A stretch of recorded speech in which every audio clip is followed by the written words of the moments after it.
Монгол улсын ерөнхийлөгчийн 92 дугаар зарлиг засгийн газрын 40-р тогтоол Батлан хамгаалах сайд боловсрол соёл шинжлэх ухааны сайдын 2014 оны хамтарсан тушаалаар оюутан залуусад цэргийн алба хаах журмыг баталж цэргийн ерөнхий бэлтгэл болон цэргийн мэргэжлийн бэлтгэл сургалт явуулж байгаа.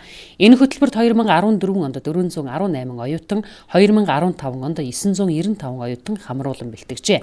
Тэгвэл энэ жилийн хувьд оюутан цэрэг хөтөлбөрийг Ховд Дорнот аймагт хэрэгжүүлж байгаа бөгөөд Ховд аймгийн хувьд баруун Таван аймгийн 150 оюутныг хамруулан өнөөдрөөс цэргийн мэргэжил бэлтгэлийн сургалтанд гарч байна. За оюутан цэрэг хөтөлбөр Батлан хамгаалах сайдын тушаал гараад 4 сарын 1-ээс эхэлсэн. 1-р шатны бэлтгэлийн сургалт 4-р сарын 1-ээс 6 сарын 1 хүртэл одоо 2 сарын хугацаанд 96 цаг кредит цагийн хичээл ороод энэ дээр бол цэргийн ерөнхий бэлтгэл хичээл онлоор орсон.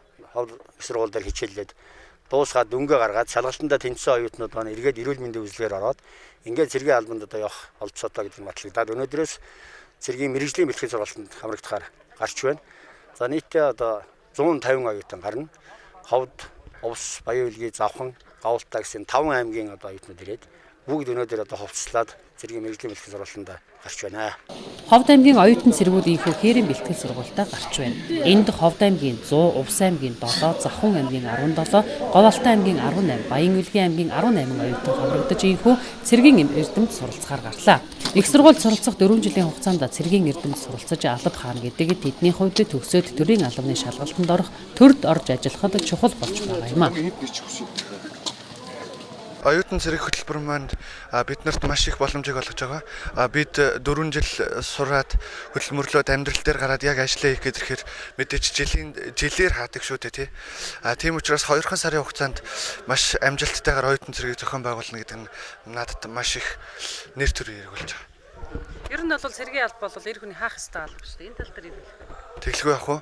Мэдээж Монгол эр хүн болж төрснөх тэгээд иргэний цэргийн үүргээ үнэхээр биелүүлж цэргийн хаалбанд ингээд ирсэндээ баяртай байна. Сэтгэлдээ бол маш өндөр байна. Би өөрөө анагаахын шинжилгээ ухааны үндэсний сургуулийн Гавалтаа дахь салбар анагаах сургуулийн их хэмжээний 2 дугаар дамжааны оюутан. Энэ маань болохоор их хэмжээр 6 жил сураад төгсгийн зэрэгцээгээр би эр цэргийн албаа хаагаад төгсч одоо маш их баяртай байна.